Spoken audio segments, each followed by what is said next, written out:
Right ఇక మరో breaking news చూస్తున్నాం. హైదరాబాద్ రేవ్ పార్టీలో నిందితులుగా ఉన్న వారిని రిమాండ్ కు తరలించారు.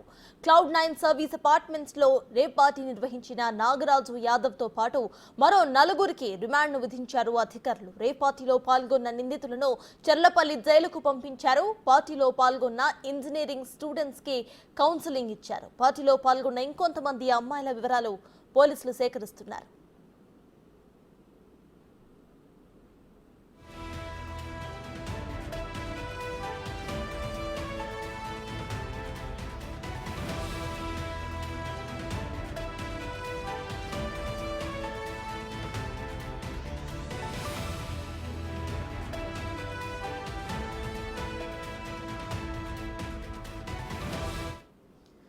ఇదే విషయంపై పూర్తి డీటెయిల్స్ మా ప్రతినిధి రాణా అందిస్తారు. రాణా, చెప్పండి, ఇటు రేవ్ పార్టీలో దొరికిన వాళ్ళందరినీ కూడా రిమాండ్ కు తరలించినట్టు తెలుస్తోంది. ప్రెసెంట్ అప్డేట్స్ ఏంటి?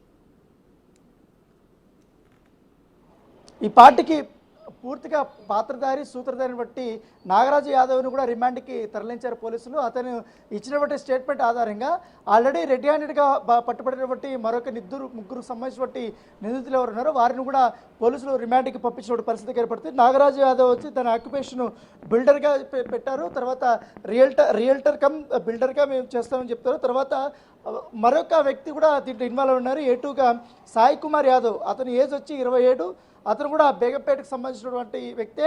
ఇతను కూడా నాగరాజు యాదవ్కి సంబంధించినటువంటి ఏదైతే బంధువు అన్నట్టుగా చెప్పారో అతను కూడా రియల్టర్ అనేసి కూడా పోలీసులు చెప్పినటువంటి నేపథ్యం. కాబట్టి తర్వాత మరొక ఆసక్తికరమైనటువంటి పరిణామం ఏంటంటే సిబిఐటిలో బీటెక్ చదువుతున్నటువంటి విద్యార్థి, అతను సివిల్ ఇంజనీరింగ్ చదువుతున్నాడు.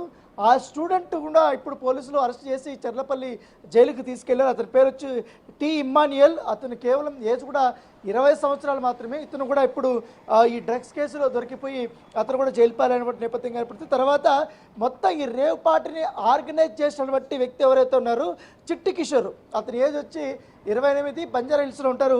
తను మాత్రం ఇట్లాంటి ఈవెంట్లు చేస్తుంటారు. తను ఈ యొక్క పార్టీ నిర్వహించడంలో సిద్ధహస్తుడని కూడా చెప్తారు.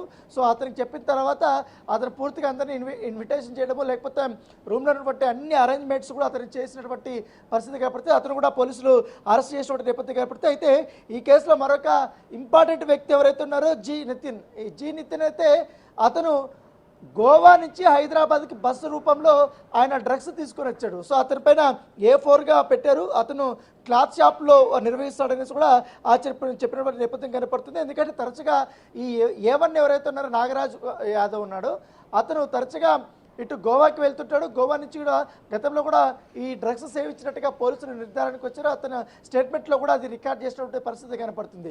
సో నిన్న దొరికినటువంటి అమ్మాయిలు కూడా వివరాలు కూడా సేకరించారు. అమ్మాయిలు కూడా ఇతనే ఎవరైతే సాయి కుమార్ యాదవ్ ఉన్నాడో అతను అరేంజ్ చేసినట్టుగా తెలుస్తుంది. దాంట్లో విద్యార్థినులు ఉన్నారు. అయితే ఈ ఎవరైతే సిబిఐటీలో చదివినటువంటి విద్యార్థి ఎవరవుతున్నారో అతను తన ఫ్రెండ్స్ని కూడా ఈ యొక్క పార్టీకి తీసుకెళ్లారు. అయితే వాళ్ళకి ఎవరికి తెలియదు ఇక్కడ రేవ్ పార్టీ జరుగుతుందని, డ్రగ్స్ పార్టీ జరుగుతుందనేసి కూడా ఎవరికి తెలియదు.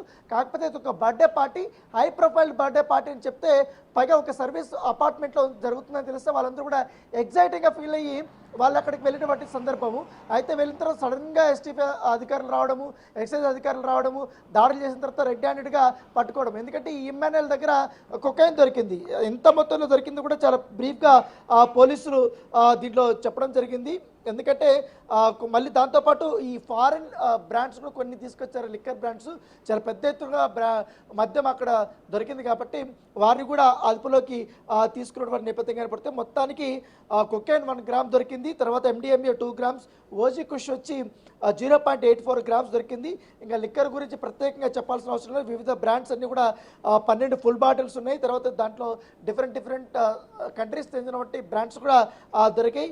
ఇక బీర్లు దాదాపు 36 ఇచ్చారు, కానీ దాదాపు 65 దాకా కూడా బీర్లు ఉన్నాయి. అవి కూడా 2-3 కేసుల దాకా ఉన్నట్టుగా తెలుస్తుంది. మొత్తం రూమ్ అంతా కూడా బీర్లతోనే కనపడుతున్నటువంటి పరిస్థితి కనపడుతుంది. సో అక్కడ ఉన్నటువంటి 20 మందిలో 6 మంది మహిళలు ఉన్నారు, మిగతా 14 మంది జెంట్స్ ఉన్నారు. దాంట్లో అధికంగా విద్యార్థులు ఉన్నారు. సో దాంతోపాటు ఎక్కువగా ఈ బిజినెస్ సంబంధించిన వాళ్ళు కానీ రియల్టర్స్ కానీ ఎక్కువగా ఈ పార్టీలో పాల్గొనే నేపథ్యం కదా. అయితే వీళ్ళు 2-3 అవర్స్ వీళ్ళు పాల్గొనేటోళ్ళు. వీళ్ళు వెళ్ళిపోయిన తర్వాత మరికొంతమంది ఈ పార్టీలోకి జాయిన్ అవ్వాల్సి ఉంది. కాకపోతే అప్పటికే పోలీసులు ఇన్ఫర్మేషన్ వచ్చింది. అప్పటికే అక్కడ ఉన్నటువంటి పిల్లలు ఎవరైతే ఉన్నారో మహిళలు వాళ్ళు కూడా నృత్యాలు చేయడము, తర్వాత వాళ్ళు డ్యాన్సులు చేయడం, అక్కడ అసభ్యకరమైనటువంటి రీతిలో ఉండడం చూసి ఎస్టీఎఫ్ అధికారులు వెంటనే వారిని అరెస్ట్ చేయడం జరిగింది. అయితే ఇప్పుడు మహిళలకు అందరికీ కూడా కౌన్సిలింగ్ పంపించారు. ఇప్పుడు పట్టుబడిన బట్టి 5 మంది ఎవరైతే నిందితులు ఉన్నారో ప్రధాన నిందితులు వాళ్ళందరూ కూడా చెర్లపల్లి జైలుకి రిమాండ్కు పంపించినటువంటి పరిస్థితి కాబట్టి వారిని మళ్ళీ ఒకసారి కస్టడీ పిటిషన్ వేసి వారిని కస్టడీకి తీసుకున్న తర్వాత పోలీసులు మరొక అన్ని కోణాల్లో కూడా విచారించే అవకాశం ఉంది. ముఖ్యంగా నాగరాజు యాదవ్కు సంబంధించిన విషయంలో అతను బిల్డర్గా ఉన్నాడు కాబట్టి గోవా లింక్స్ అయినా లేకపోతే ఇతర సంబంధించిన లింక్స్ ఏమైనా ఉన్నాయా, గతంలో ఎన్ని పార్టీలు నిర్వహించారు, కేవలం ఇంత రద్దీగా ఉన్నటువంటి ఈ Cloud9 సర్వీస్ అపార్ట్మెంట్ని ఎందుకు ఎంచుకోవాల్సి వచ్చింది అనేది కూడా ఆ పోలీసులు ఆరాధించే అవకాశం ఉంది. దాంతోపాటు సాయి కుమార్ యాదవ్ కూడా ఎట్లా అతనికి సహకరించారన్న దానిపై కూడా పూర్తి స్థాయి వివరాలు అయితే తెలియాల్సి ఉంది. అయితే ఈ స్టూడెంట్స్ దొరికాయి కాబట్టి వారికి సంబంధించినటువంటి డీటెయిల్స్ మాత్రం పోలీసులు కాస్త గోప్యంగా, ఎందుకంటే వాళ్ళు ఆల్రెడీ ఇంజనీరింగ్ చేస్తున్నారు, చదువుతున్నప్పుడు వారి డీటెయిల్స్ అంతా తెలిసిపోతే వాళ్ళ భవిష్యత్తు అంతా దెబ్బతింటుంది. కాకపోతే ఇక్కడ మనం గమనించాల్సినటువంటి అంశం ఏంటంటే గత 4 రోజుల నుంచి కూడా 5 ఇంజనీరింగ్ కాలేజ్ సంబంధించిన పేర్లు బయటకు వచ్చాయి. అక్కడ స్టూడెంట్స్ గంజాయి తాగుతున్నట్టుగా, డ్రగ్స్ తీసుకున్నట్టుగా పోలీసులు ధృవీకరించారు. వాళ్ళకు కూడా కౌన్సిలింగ్ ఇచ్చారు. ఇప్పుడు ఏకంగా ఇప్పుడు సిబిఐటి కూడా పేరు మళ్ళీ ఒకసారి వచ్చిన నేపథ్యం కాబట్టి వీళ్ళకి విద్యార్థులకు అర్థం కానిటువంటి విషయం ఏంటంటే ఇంజనీరింగ్ చదివిన తర్వాత చాలామంది ఐటీ కంపెనీలకు వెళ్ళాలనుకుంటారు, లేకపోతే విదేశాల్లో ఉద్యోగాలు చేయాలనుకుంటారు, అక్కడ చదువుకోవాలనుకుంటారు. కానీ వాళ్ళకందరికీ ఇలాంటి కేసుల్లో దొరికిపోతే వాళ్ళకి పాస్పోర్టు రిజెక్ట్ చేస్తారు, వీసా రాదు.